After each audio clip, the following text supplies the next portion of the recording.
Buenas con todas. Muy buenas tardes. Estamos hoy día presentes en el conversatorio Alas con el Mundo. Nuestro agradecimiento infinito por recibirnos y en este diálogo que vamos a tener al profesor Alejandro Portes. El profesor Alejandro Portes nació en 1944, en plena Segunda Guerra Mundial.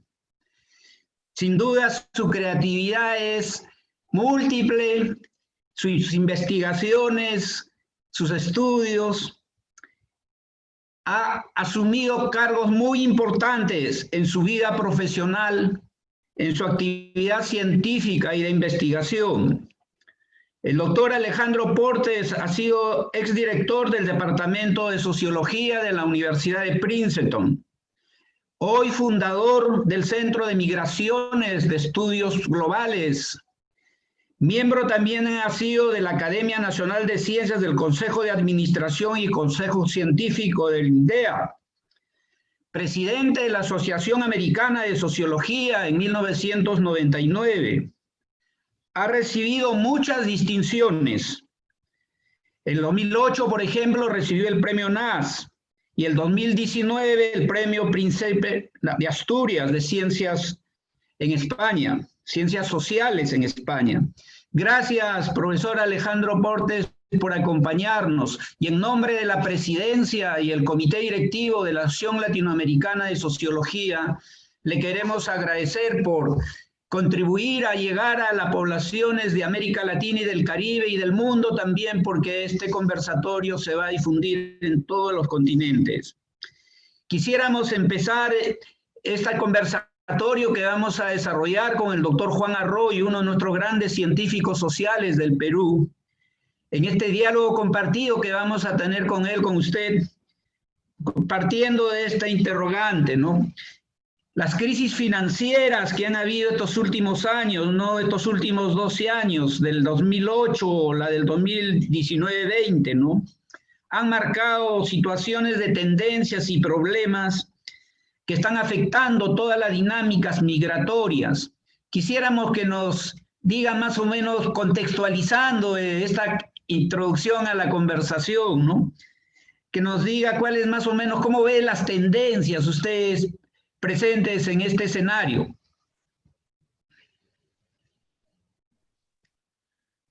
Bueno, esa era como una de la pregunta final, o sea, empezamos por el final para volver al principio. Pero yo creo que sí, bueno, en cierto sentido, mire, lo que ha pasado reciente, ha habido una creciente proliferación de movimientos de refugiados políticos y religiosos en el mundo, escapando a lo que es siempre los determinantes de los flujos de refugiados. O sea, el flujo de refugiados se produce por la lucha por el surgimiento o el control de los estados nacionales. Es la lucha por el control de los estados nacionales lo que hace repetidamente que los grupos perdedores en esa lucha de una manera u otra tengan que escapar. Y en este momento vemos flujos de esa naturaleza claramente en muchos lugares que van desde Venezuela para nuestro continente hasta Etiopía, en el cual están saliendo miles y miles de personas hacia el Sudán en la lucha por el control de ese estado. Eso ha sido más bien, y como este tipo de conflictos proliferan en el mundo, pues van a generar este tipo de migración que se vuelve casi tan normativa como las migraciones laborales. Pero dentro de este campo, a pesar de las crisis, etcétera, hay tendencias normales que continúan a través del tiempo a pesar de lo que parecen variantes de altas y bajas. Por ejemplo, la idea de que Estados Unidos en este momento se cierra a las migraciones durante la presidencia de Trump. Y eso aparece en la retórica, pero no es verdad. O sea, Estados Unidos no se puede cerrar Puede cerrarse a las migraciones de refugiados que provienen de la Siria, eso sí lo ha hecho, pero no se puede cerrar a las migraciones laborales, porque son absolutamente vitales para la continuación y crecimiento de la economía norteamericana, una economía ya de 13 trillones más que toda Europa junta, que genera demanda laboral enorme, tanto a nivel poco calificado manual, como a nivel profesional. Y año tras año entran en Estados Unidos de 1 a 1,5 millones de inmigrantes por esa razón, no por la cuestión política, sino por esa razón. Y otros países también compiten por ello. Por eso la migración tiene ese doble papel. Y a pesar de que a recesiones económicas puntuales puedan reducir o eliminar temporalmente este flujo laboral, posteriormente se renueva. El caso al punto, como ejemplo, es el caso de España, en que la fuerte migración laboral provocada por el crecimiento español en la primera década del siglo, del milenio, generó una fuerte migración tanto de América del Sur, de Ecuador, Perú, etcétera, hacia España, como del norte de África, que después prácticamente cesó y se revirtió durante la crisis económica del 2008 al 2014 para volver de nuevo a lo mismo actualmente. O sea, de nuevo España está recibiendo 500 000 de inmigrantes laborales para una vez que la economía se recupere. Esa es una de las dinámicas importantes. Y la otra que yo creo que es tremendamente importante en el caso europeo es la presencia a corto plazo a corta distancia de países relativamente económicamente desarrollados, como son los países de Europa del Este, con la tremenda pobreza y ausencia de oportunidades en un continente entero, África, que es el continente que más demográficamente crece en este mundo, en este momento. O sea, mientras los demás países han ralentizado su crecimiento demográfico, este crecimiento ha explotado en África sin posibilidad de absorberlo económicamente, y ahí es donde vemos el fenómeno masivo de búsqueda de escape a como sea para entrar en Europa, que es otra de las dinámicas de la migración contemporánea.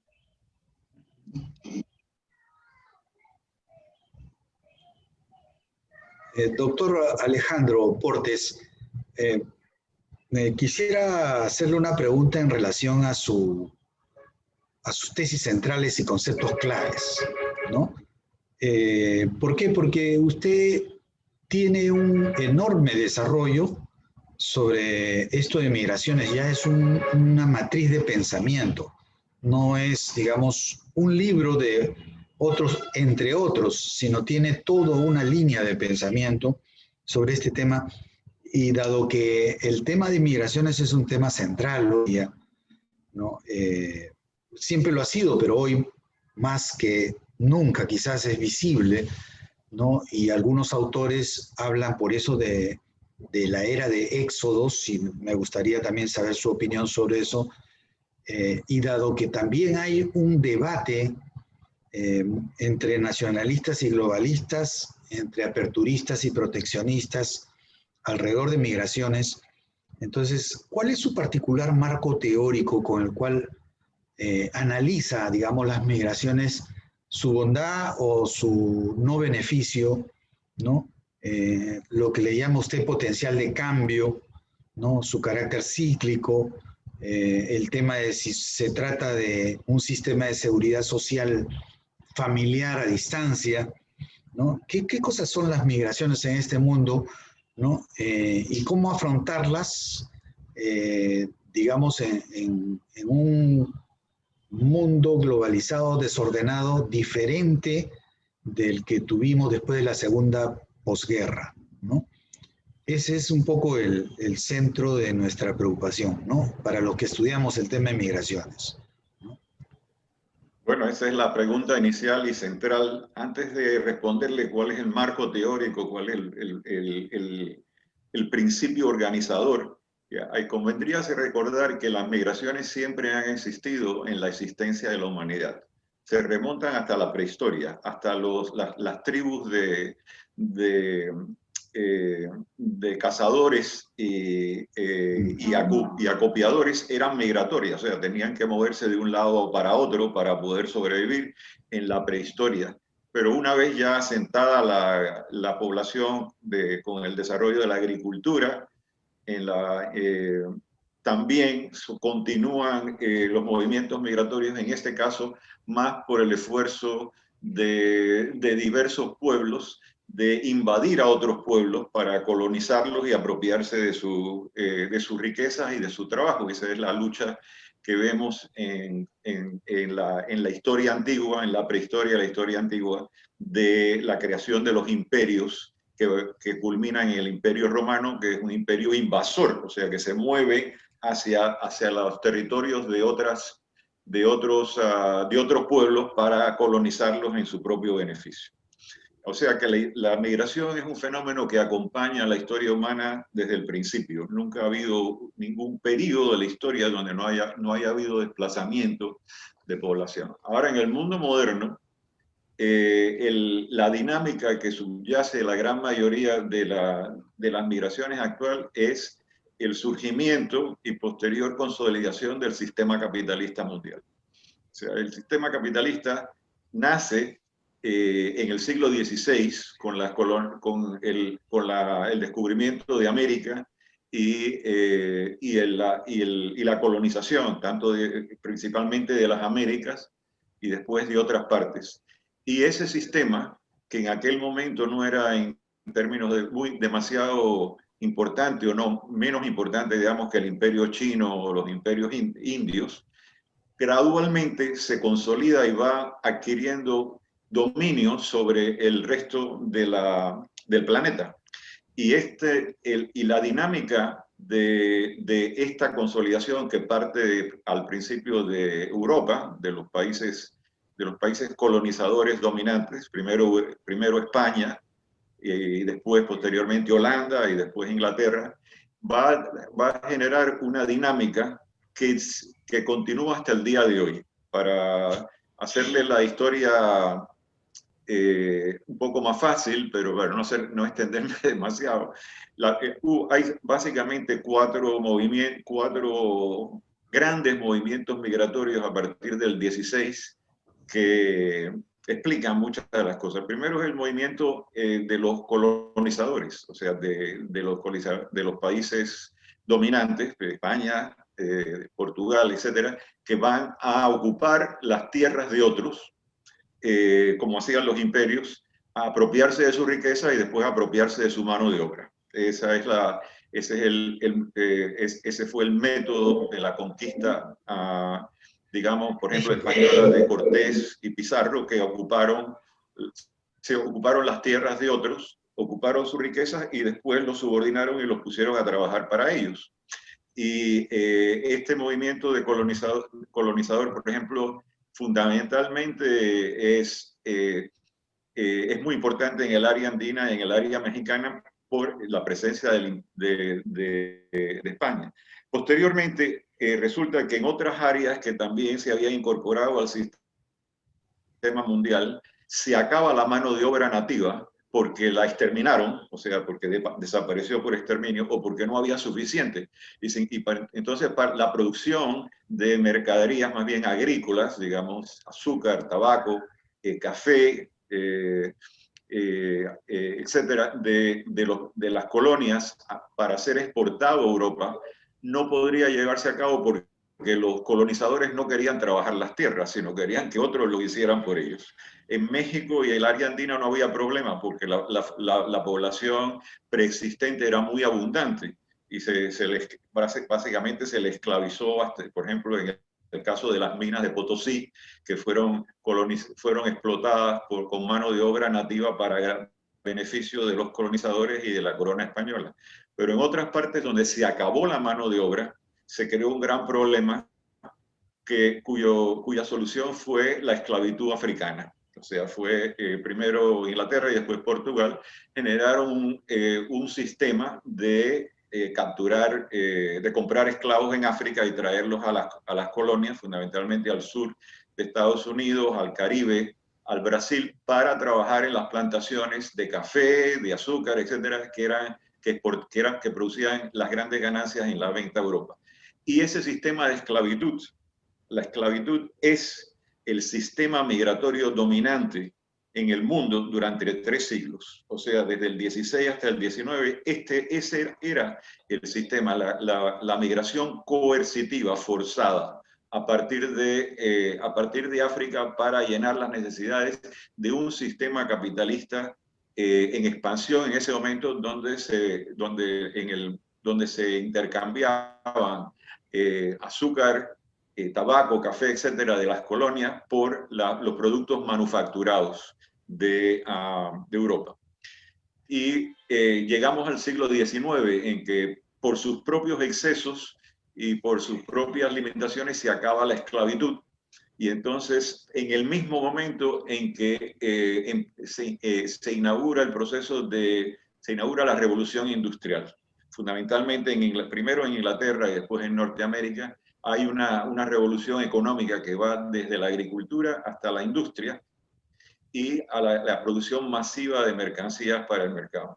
La necesidad de mano de obra de la industria que va surgiendo en Inglaterra durante la revolución las cubre el propio campesinado inglés, que es liberado de sus tierras durante varios, y lo expulsan hacia las ciudades para convertirse en esclavos de la burguesía industrial durante el siglo XIX, que es el periodo que analiza inicialmente Marx y Engels y que da lugar al surgimiento del comunismo. En Estados Unidos no había tal mano de obra existente, no era suficiente en términos de su propia industria, de revolución industrial, y entonces había que traerla de fuera, y ahora ya no se podían traer esclavos.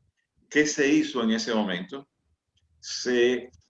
No había forma se enviaron reclutadores en forma masiva al sur de Italia, al sur del Imperio Austrohúngaro, a Polonia, al sur de Rusia, etcétera, para persuadir a los campesinos de que aceptando la oferta de pasaje gratuito y de buenos salarios podrían obtener mejores situaciones económicas migrando al norte a Norteamérica para convertirse en trabajadores de la industria que quedándose en sus países. Ese proceso de migración reclutada o incentivada define la migración después de la esclavitud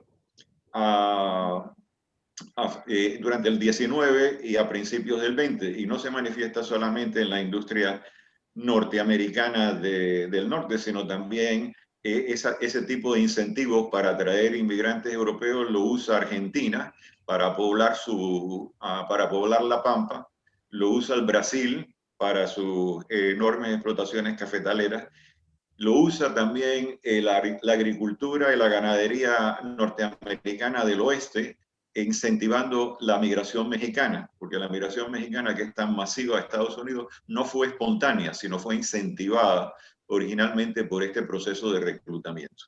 Y esos son los orígenes de la gran población de origen italiano, polaco, etcétera, que existe en Estados Unidos actualmente, son los descendientes de esos trabajadores que fueron traídos en tal forma hasta acá.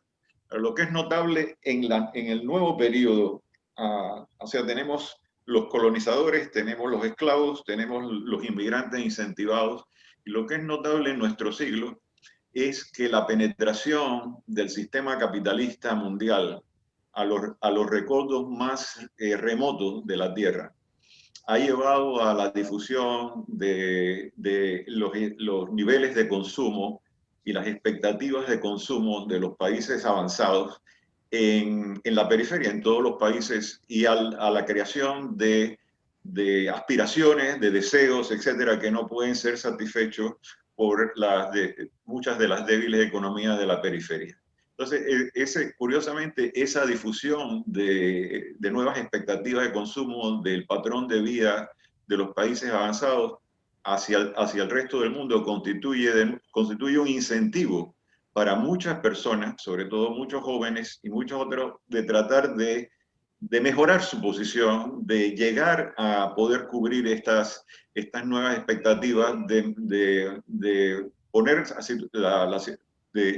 de hacer ascender a su familia. ¿A través de qué? A través de migrar a los países de donde esas expectativas de consumo surgen, o sea, a los países centrales, de donde se difunden estas expectativas, de donde se difunde también el movimiento de capital, las nuevas tecnologías, a los países de la periferia. O sea, lo que va viene, y esta difusión de tecnología, de expectativas, etcétera, genera una motivación subyacente. O sea, y eso se traduce eventualmente en lo que vemos actualmente, que son flujos de migrantes espontáneos, ya no reclutados, ya no esclavizados, sino que vienen por su propio albedrío y su propio deseo y aceptan enormes costos a menudo para poder acceder a lo que ellos ven como ¿no? el país de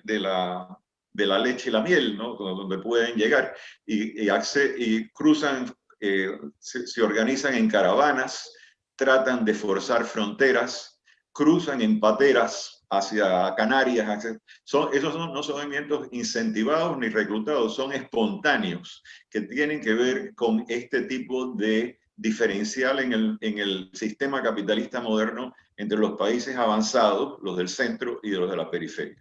En resumen, después de esta larga disertación que le pido me excuse, simplemente en síntesis, mi posición teórica es que el factor dominante en el proceso migratorio es la creación y difusión a todas partes del planeta del sistema capitalista y de sus necesidades, tanto de mercados como de manos de obras.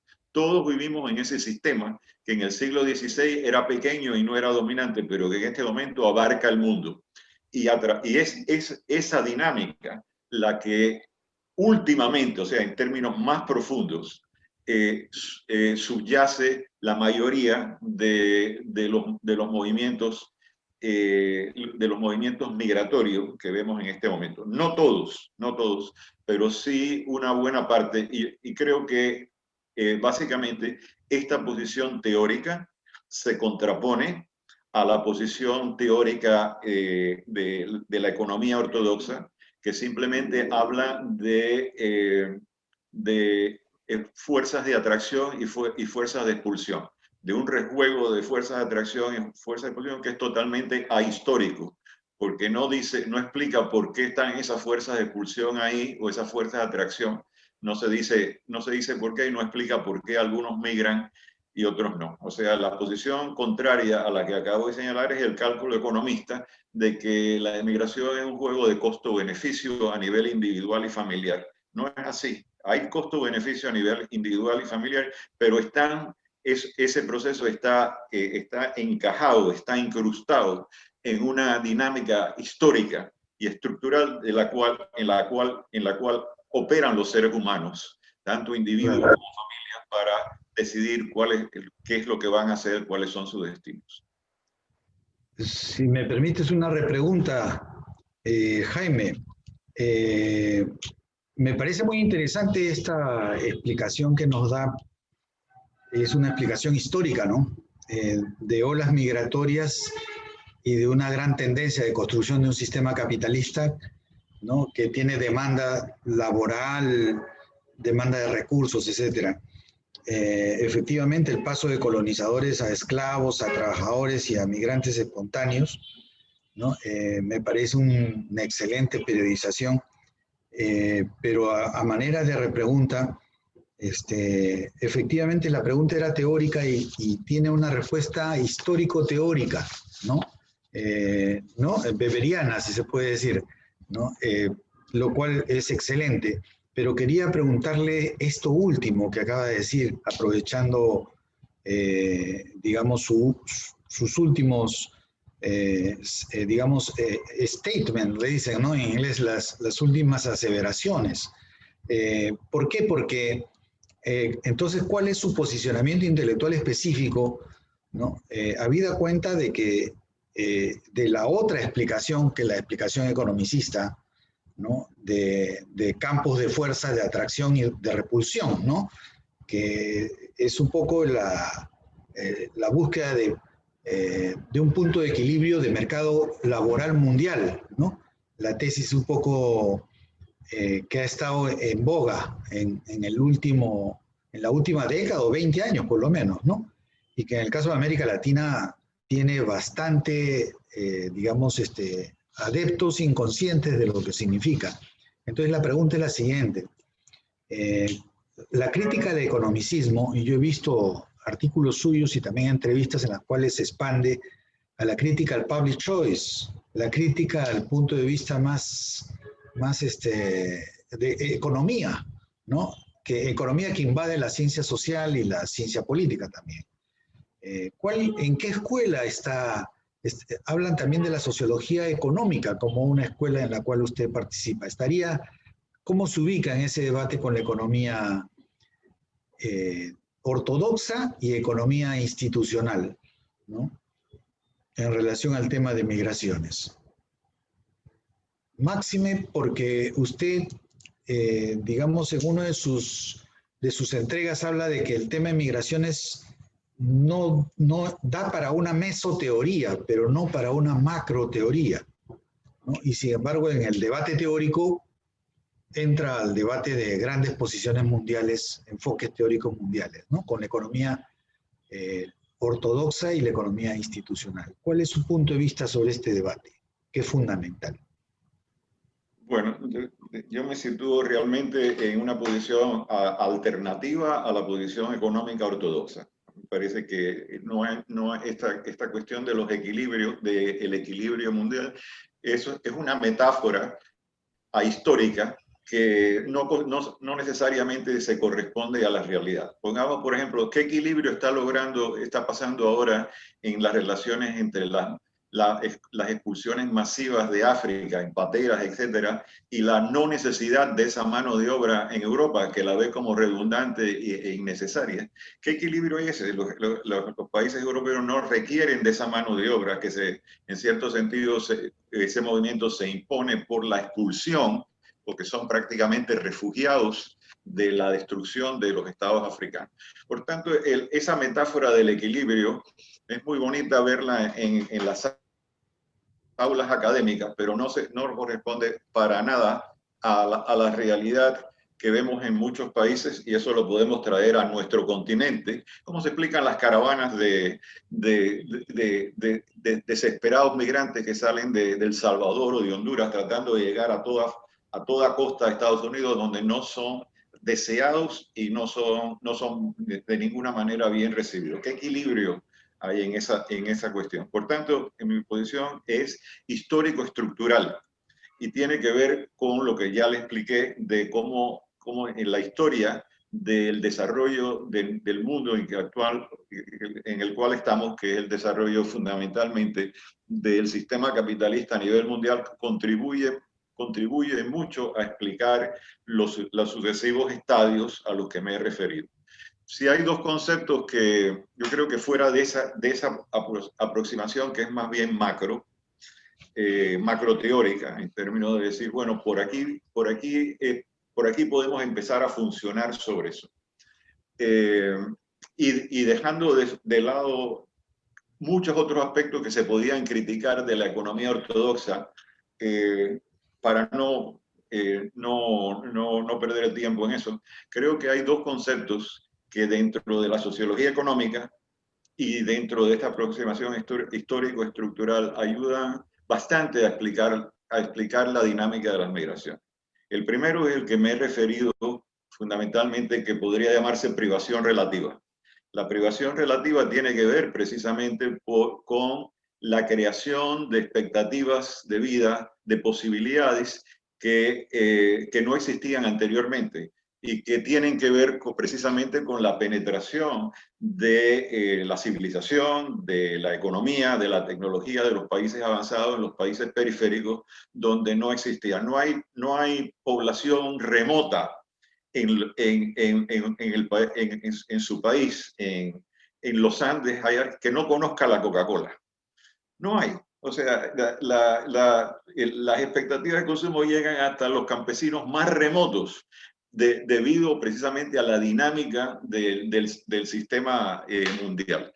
Y eso lleva a un proceso que debemos llamar privación relativa, porque a menudo no es privación absoluta, sino es privación relativa a los niveles de consumo, a las expectativas modernas que aparecen pero no son accesibles a una enorme parte de la población, que no necesariamente se muere de hambre, pero se muere de descontento y de desesperación frente a eso. Ese concepto que viene de psicología social es muy útil en términos de entender por qué, por ejemplo, son varones jóvenes los que se embarcan en las pateras o se ponen a caminar en estas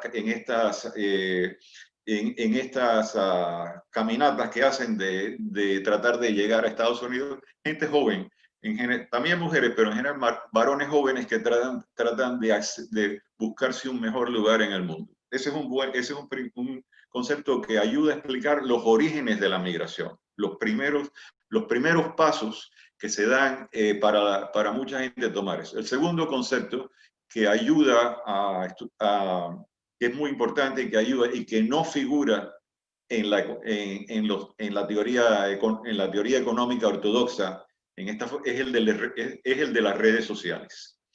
Las redes sociales entran al juego una vez que ya el proceso pionero de la migración ha tomado lugar y han empezado a llegar migrantes a determinadas áreas vistas como deseables, en general en los países desarrollados, digamos en Estados Unidos, en el Canadá, en España, en Francia, etc. Y desde allí, los migrantes laborales de cualquier categoría que sean, ya sean analfabetos o profesionales, los migrantes laborales nunca abandonan el recuerdo y el vínculo con las comunidades y familias de donde salieron. Es un mito también de la economía y también parte de la sociología, los estudios sociológicos clásicos sobre la asimilación, de que los inmigrantes salen de países de hambre y miseria para acceder a los lugares desarrollados, para nunca más volver y para nunca ya lograron escapar de su destino de pobreza y de subordinación, entonces no vuelven más. No es verdad. El migrante siempre mantiene un contacto sostenido con la familia de donde parte, con las comunidades, etc. Y ese reflujo de vínculos sociales que ahora se hace mucho más fácil por el desarrollo tecnológico de las comunicaciones, lo que estamos haciendo nosotros ahora, de las comunicaciones, del transporte, etcétera, permite un ir y venir, una construcción de redes a través del espacio transnacional entre países que sostiene a la migración a largo plazo. O sea, si los pioneros llegaron por privación relativa al principio, etcétera, después la mayoría de los que migran porque conocen a alguien en el lugar a donde van. Ahora es excepcional el migrante laboral que viene sin conocer a nadie. O sea, viene ya con vínculos que lo protegen y lo guían en los lugares a donde van. Y esa es una de las razones por las cuales la migración no es aleatoria, no va a todos los lugares, sino los migrantes van a los lugares donde ya están los suyos, o sea, donde ya tienen su comunidad. Por eso los dominicanos van a Nueva York y a Boston, etc. Los mexicanos van a California, a Texas. Los cubanos se concentran en Miami, en esa cuestión, y van en general a donde ya tienen una especie de colchón social a donde llegar. Y por eso el funcionamiento de las redes sociales es lo que hace tan difícil frenar la migración una vez que comienza. Una de las razones por la cual la migración continúa y continúa y continúa, a pesar de la oposición, digamos, de determinados sectores, de los nativistas, de y a veces determinado gobierno, etcétera, es que las redes sociales desde abajo son muy flexibles y muy dinámicas y son capaces de adaptarse a las diversas situaciones que existen en el país. Un último ejemplo, y con eso termino esta parte. La migración laboral entre México y Estados Unidos tiene ya prácticamente 150 años. Es un sistema de migración a través de redes sociales extremadamente fuerte. Cuando el gobierno norteamericano comenzó a reprimir duramente la migración clandestina a través de la frontera, culminando con esta idea de construir un muro, la migración no terminó, sino simplemente se adaptó a lo que había y cambió de rumbo. En este momento siguen llegando igual migrantes laborales de México y de Centroamérica para la agricultura norteamericana. Lo que pasa es que ahora, en vez de venir en una forma clandestina, vienen con visas temporales, que es lo que ha creado el programa, un programa temporal por el que entran 500,000 al año de mexicanos y secundariamente guatemaltecos, etcétera. O sea, el sistema se adapta y continúa. Y si pararan las visas temporales, otra alternativa surgiría, porque esa migración está avalada por dos factores que son absolutamente fuertes, que es la demanda por esa la demanda real por esa mano de obra agrícola, sin la cual la agricultura norteamericana y canadiense no existiría. Y segundo, las redes sociales, por otra parte, entre empleadores, entre migrantes, etcétera, que subyacen eso. Así que yo creo que privación relativa y redes sociales son dos buenos conceptos teóricos para ayudarnos a explicar en gran parte lo que ocurre. Profesor, en ese marco teórico tan específico que usted nos está haciendo conocer y también en ese proceso histórico estructural que se viene dando, ¿no? Sin duda, usted en sus estudios también recurriendo a Immanuel Wallerstein, nos ha hablado de la bifurcación, ¿no? Pero también un poco que desde el enfoque teórico, los enfoques teóricos, ¿no? Sobre todo esta pregunta para las nuevas generaciones de estudiosos del tema migratorio, ¿dónde están las particularidades? Ya nos hablaba mucho de sus particularidades de enfoque. ¿Qué similitudes, qué diferencias se encuentra con otros investigadores que vienen investigando esta problemática?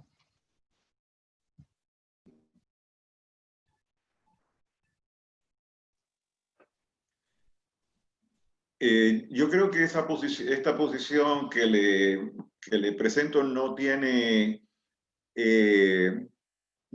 grandes opositores dentro de la sociología y sobre todo de la sociología económica. Yo creo que se ha convertido en la posición, digamos, hegemónica. La oposición está básicamente en los estudiosos, algunos especialistas en economía, otros más bien han entrado más o menos por este aro, pero nuevamente hay, digamos, para poner un ejemplo, mi colega aquí en Princeton, Douglas Massey, es un gran sociólogo de las migraciones. Estamos básicamente, consistentemente de acuerdo. Él tiene una orientación un poco más demográfica, pero tenemos el mismo punto de vista. Opuesto, por ejemplo, al economista de Harvard, George Borjas, que es uno de los economistas más conocidos en términos de las migraciones y que las examina en términos de cálculo costo-beneficio. O sea, de acuerdo a Borjas, los migrantes, la migración de México a Estados Unidos, por ejemplo, procede porque el campesino mexicano se sienta en su choza con papel y lápiz y calcula cuál va a ser su salario si logra llegar a Estados Unidos y trabajar en un rancho o en un establo, cuánto le van a pagar por semana, etcétera, y calcula cuánto le va y lo resta a cuál va a ser el costo del viaje y cuáles son los peligros de ese viaje. Si ese suma-resta hecha con papel y lápiz en una choza del interior de México sale positiva, el campesino migra. Eso no se corresponde para nada con la realidad. Esa no es la forma en que individuos y familias corresponden. Claramente que hay un cálculo general para el migrante, si no vendrían, a que hay una expectativa de mejorar su punto de vida, pero no ocurre en forma atomizada ni aislada, sino ocurre a través de las redes que se establecen entre lugares de destino y de origen y que generan una serie de expectativas a partir de informes que se tienen a nivel personal. No es una cuestión, unos cálculos abstractos. O sea, si usted quiere buscarme un opositor teórico en términos de la cuestión, ahí lo tiene.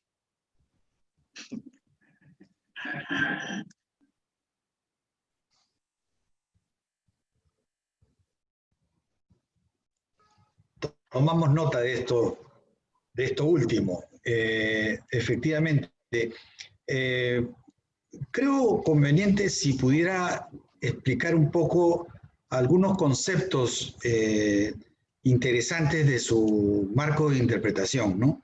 Creo que nos ha explicado uno que aparece bajo el nombre de transnacionalismo, ¿no? Hay también conceptos de enclave étnico, hay conceptos de integración segmentada, hay conceptos de globalización desde abajo, ¿no? Entonces yo creo que hay ahí una matriz que no es efectivamente economicista por el peso de la cultura, el tema de redes sociales, ¿no? Pero también interesante me ha parecido encontrar, digamos, las diferencias entre generaciones de migrantes, ¿no? O hijos de migrantes, o nietos de migrantes, y sus repercusiones diferentes sobre el desarrollo en el país de origen y también en el país receptor, ¿no? Nosotros estamos en América Latina con 5 millones de nuevos migrantes venezolanos, ¿no? Que traen sus culturas a nuestros países andinos, ¿no? Traen la cultura del Caribe, ¿no? Con sus particularidades a nuestros países andinos, ¿no? Núcleos, digamos, de países con diferencias, pero bastantes similitudes: Ecuador, Perú, Bolivia, Colombia y Chile, ¿no? En menor medida, ¿no? Entonces, ¿cómo ve estos procesos de integración segmentada en el mundo actual, ¿no? De los migrantes? Lo que está pasando en el caso del éxodo venezolano, que me voy a es realmente sin precedentes en la historia de América Latina. O sea, de ese tamaño, ese escape masivo. Lo más que podría verse era el éxodo de Cuba después de la revolución de 1959, pero el éxodo cubano se orientó, se canalizó a través del estrecho de la Florida hacia Estados Unidos, por la buena recepción que en aquel momento tenían los refugiados cubanos en Estados Unidos como, digamos, aliados de Estados Unidos en la Guerra Fría. Y por tanto no incidió en medida significativa en ningún país latinoamericano. O sea, había pequeños núcleos de cubanos aquí y allá, pero no ocurrió allí. El caso de Venezuela es muy distinto porque es un país más grande, con más población, un país que está dentro de la plataforma de Sudamérica, o sea, no es una isla, y cuya implosión política no es vista como, no ha sido recibida por Estados Unidos de la misma forma que fue el caso del triunfo de Castro y la revolución socialista en Cuba. O sea, no ha habido gran receptividad a los venezolanos bajo el principio de que lo que Estados Unidos trata de hacer es mantenerlos en el país, mantener el descontento taponado dentro del país para ver si aquello explota. Y por tanto, los venezolanos, como no están en una isla, pero tienen territorio, han tenido que escapar hacia otras partes. El éxodo venezolano es notable porque no responde a ninguna necesidad económica de los países receptores. Ni Colombia, ni Perú, ni Ecuador, ni Chile necesitan esa población para nada.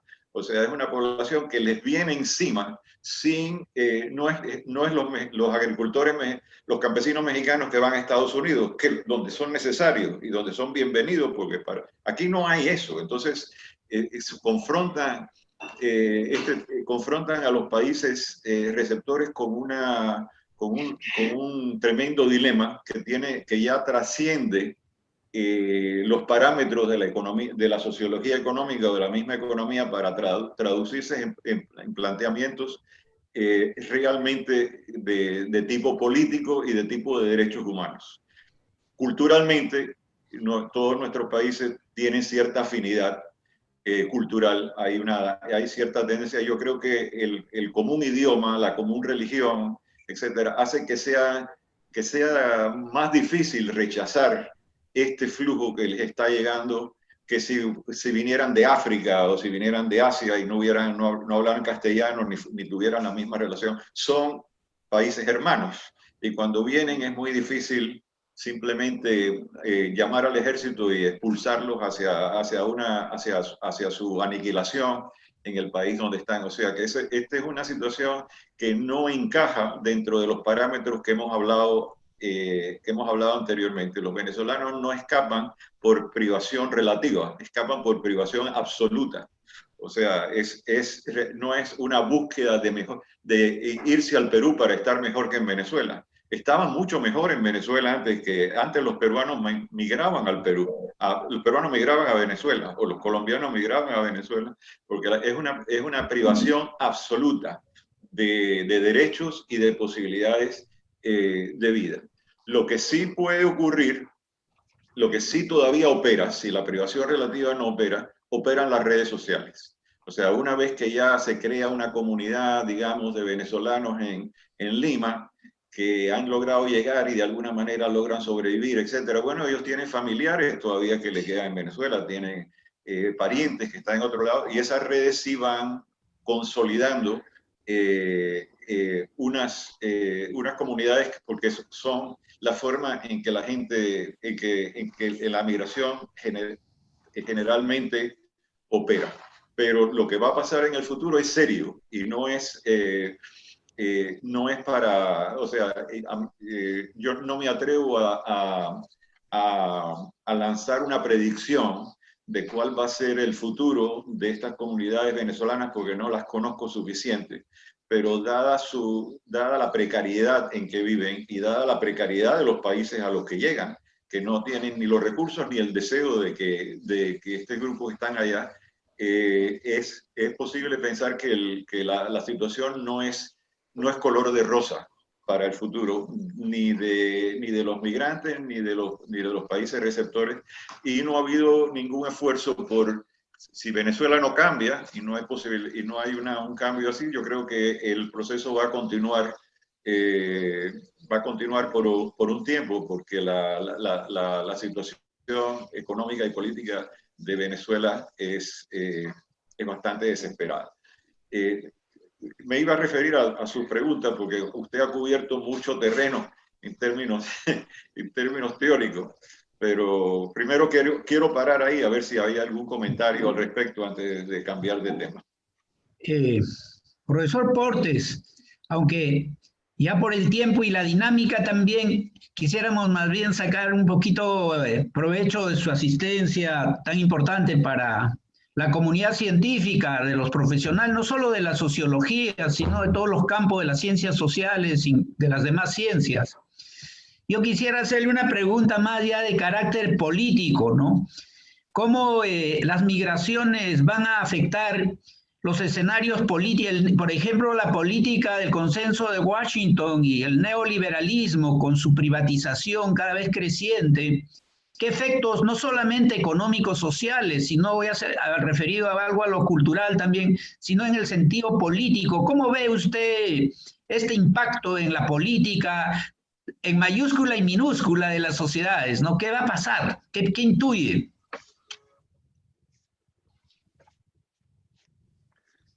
Bueno, yo creo que ya el veredicto sobre el consenso de Washington y sus efectos en las economías latinoamericanas está dado. Y yo creo que ha sido claramente profundamente negativo en toda una serie de términos que van desde del fracaso de la idea de los incentivos a la inversión capitalista que no se dio en gran medida, hasta la desindustrialización de los países, o sea, la industria, el nivel industrial que trabajosamente había logrado América Latina construir en el periodo de sustitución de importaciones se ha venido abajo, y actualmente vemos un continente donde no se innova científicamente, no hay patentes científicas, son mínimas en comparación con, digamos, con los países desarrollados y aún con los países asiáticos. Nadie produce conocimiento científico porque no hay incentivos para ello.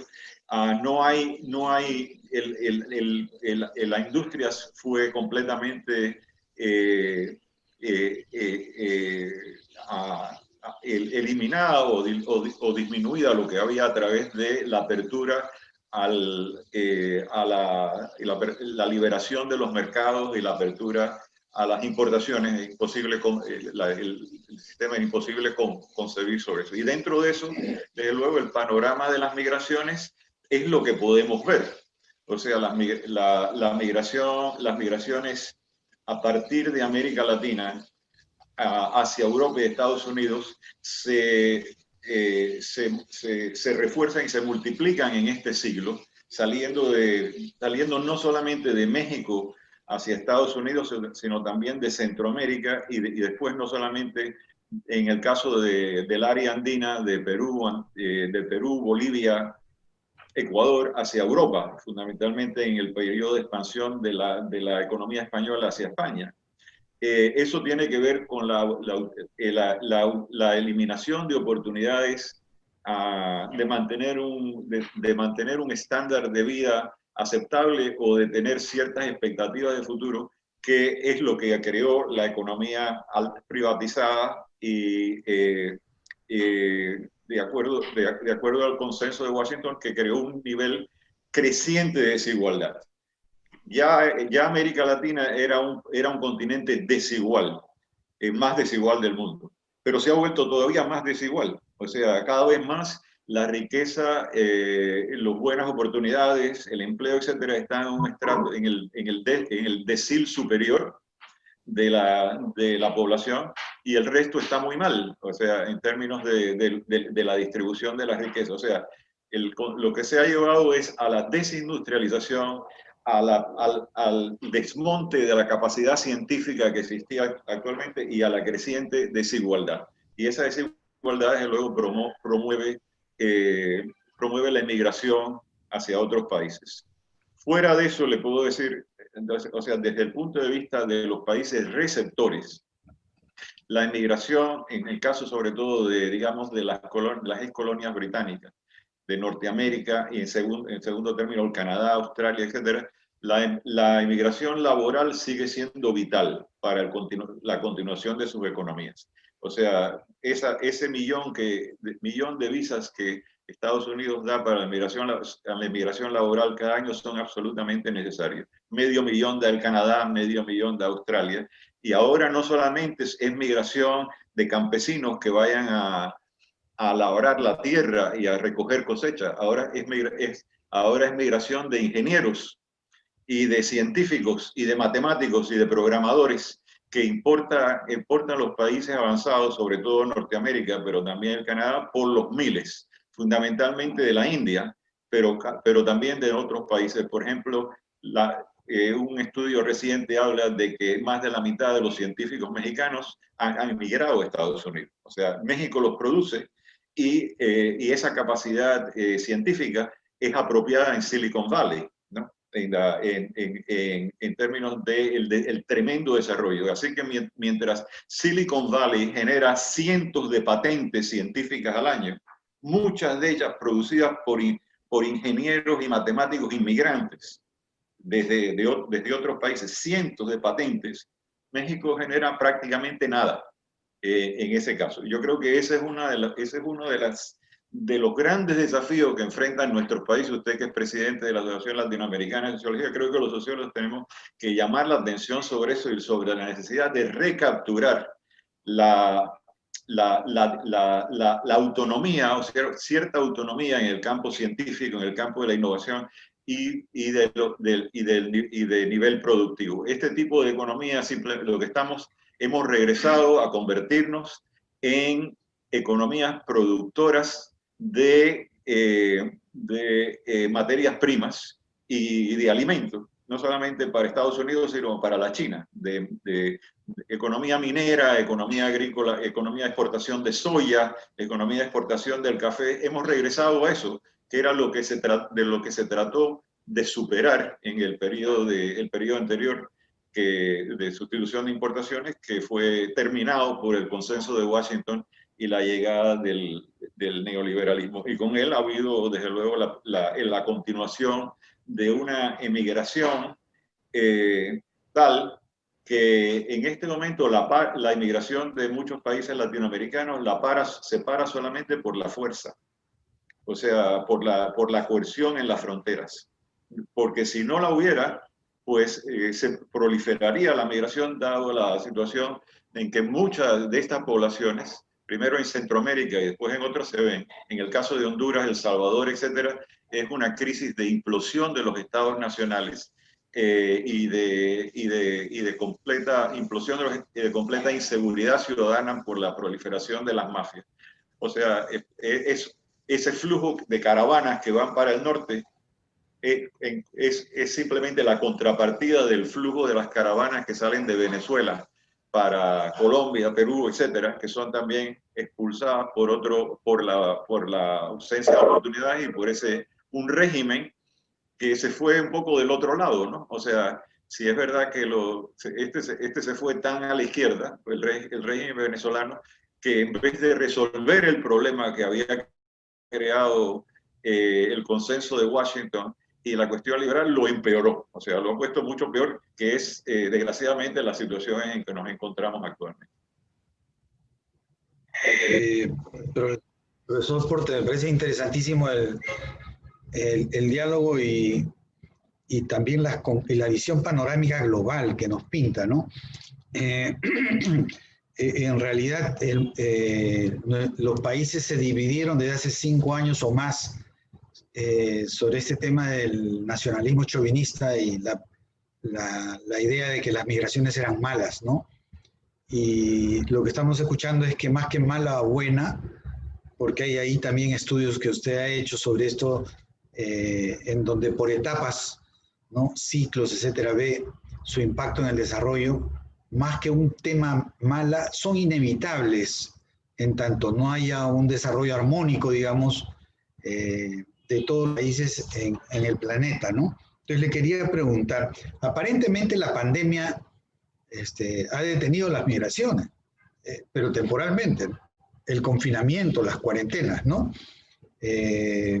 Pero cuando se vaya, es probable que estemos con muchos puntos más de pobreza y hayan aparecido cuestiones sociales que antes no teníamos en América Latina con el mismo nivel, en particular un tema que es la cuestión social del hambre, ¿no? Se está hablando de esto y no sé, me gustaría conocer su opinión porque la población vulnerable en general siempre ha sufrido con la cuarentena mucho más y la población migrante no insertada, reciente, porque la venezolana tiene 3 años en nuestros países y en diferentes olas. La primera fue más profesional que las últimas. Entonces, pandemia y migraciones, hambre y migraciones se han vuelto, digamos, fenómenos que van a hacer que la dinámica migratoria sea mayor aún, ¿o no? ¿Qué piensa usted sobre esto? Bueno, gracias. Mire, profesor Arroyo, yo creo que hay dos consideraciones previas antes de responderle directamente a su pregunta. Primero, no es cierto que la pandemia haya frenado del todo las migraciones. Estamos viendo llegar africanos y marroquíes por cientos a las Canarias, pandemia o no, y tienen al gobierno español completamente sin saber qué hacer, porque el resto de Europa quiere taponar la migración africana en las Canarias. Tenemos las caravanas de Honduras y El Salvador que siguen llegando, tratan de llegar de todas maneras, pandemia o no. De Cuba, quien puede salir, sale, sí, pandemia o no. O sea, que la situación de muchos lugares es tan desesperada que uno podría decir, bueno, que nadie quiere ir a jugarse la vida en esta cuestión. Bueno, hay mucha gente que está dispuesta a jugarse la vida porque no tiene otra, o ven que no pueden hacer otra cosa. O sea, la pandemia, yo pensaba lo mismo que usted al principio allá por marzo, pensaba que la pandemia iba a poner, iba a frenar temporalmente los flujos, los escapes, etcétera, pero no ha sido así. Pero la segunda consideración, y por eso es que uno aprende tanto de la investigación social, es que se esperaba también que las remesas por parte de los que ya están del otro lado, o sea, de los migrantes que ya están en Estados Unidos, etcétera, se debilitaran debido a la situación económica, a la pérdida de empleo, etcétera. No ha sido así.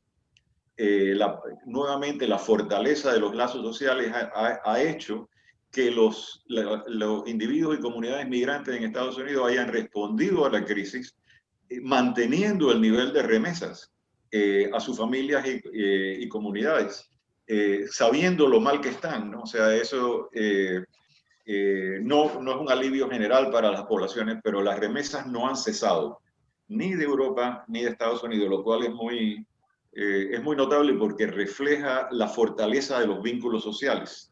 El hecho de que los migrantes no quieren dejar morir de hambre a sus padres o a sus hijos que están del otro lado y mantienen eso. Pero fuera de eso, yo creo que ven claramente el cese de esta situación simplemente va a volver a normalizar la cuestión dentro de los parámetros de los que ya habíamos hablado. O sea, las necesidades laborales imperativas en varios sectores por parte de los países avanzados, que cada vez más buscan mano de obra, sobre todo mano de obra calificada, y compiten entre ellos.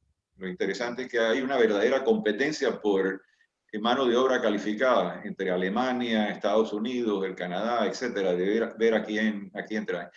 Hay competencia por empresarios, o sea, por empresarios del tercer mundo, sobre todo de la China, que vienen a invertir en los países desarrollados. Hay competencia entre Estados Unidos, Europa, etcétera, de atraerlos.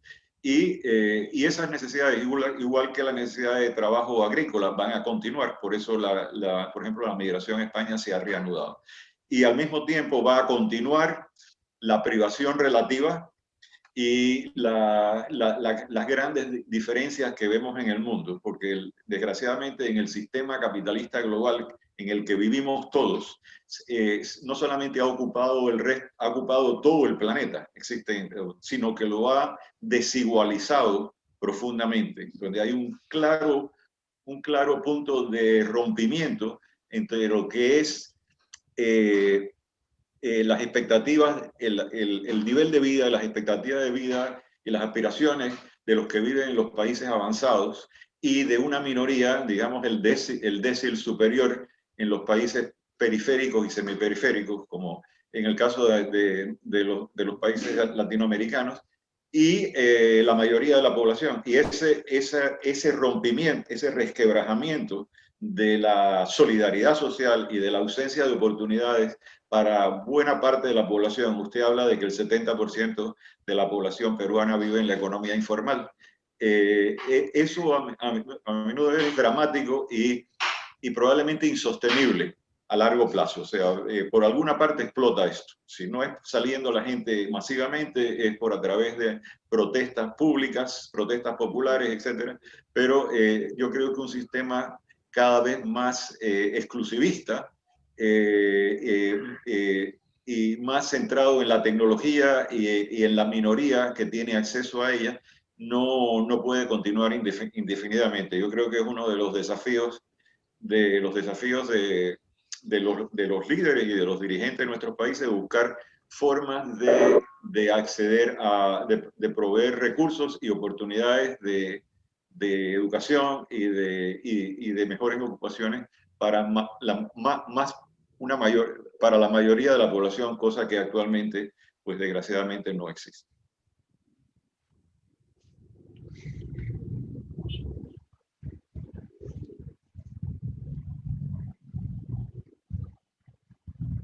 Bueno, Juan, no sé si una pregunta final más de tu parte, si no ya creo que el diálogo con el profesor Portes ha sido tan rica y tan profunda de que...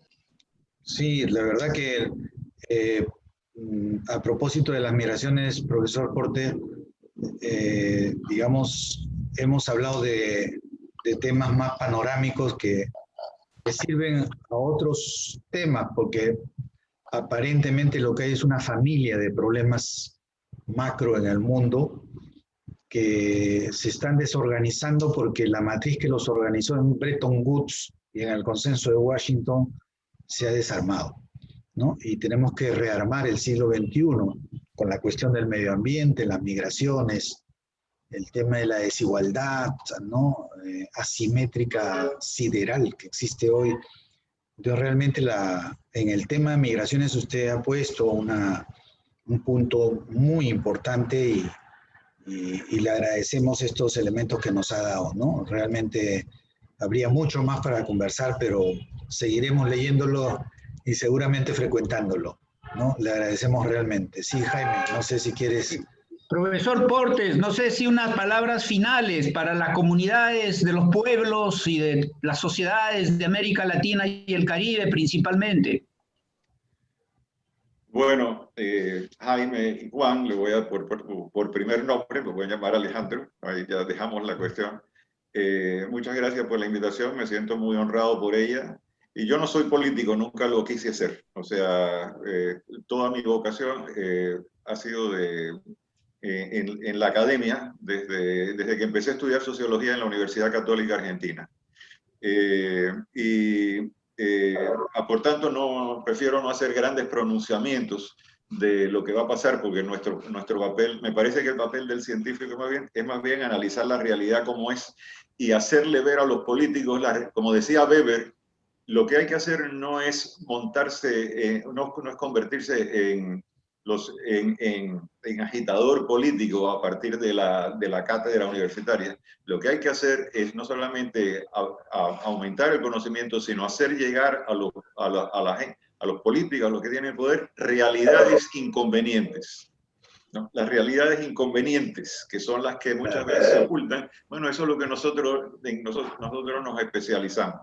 Y por tanto, el panorama que le doy, que le he tenido que dar, no es un panorama particularmente risueño ni color de rosa, sino es lo que es. O sea, en eso estamos. Yo creo que es responsabilidad de todos, como intelectuales, de tratar de entenderlo lo mejor posible y como ciudadanos, por ejemplo, de participar en actividades o iniciativas que puedan mejorar la situación. Hay puntos de vista que dentro de este panorama que parece bastante sombrío, que con esto termino, que nos dan algún optimismo. Y en eso tiene que ver el concepto del cual no hemos podido discutir de transnacionalismo.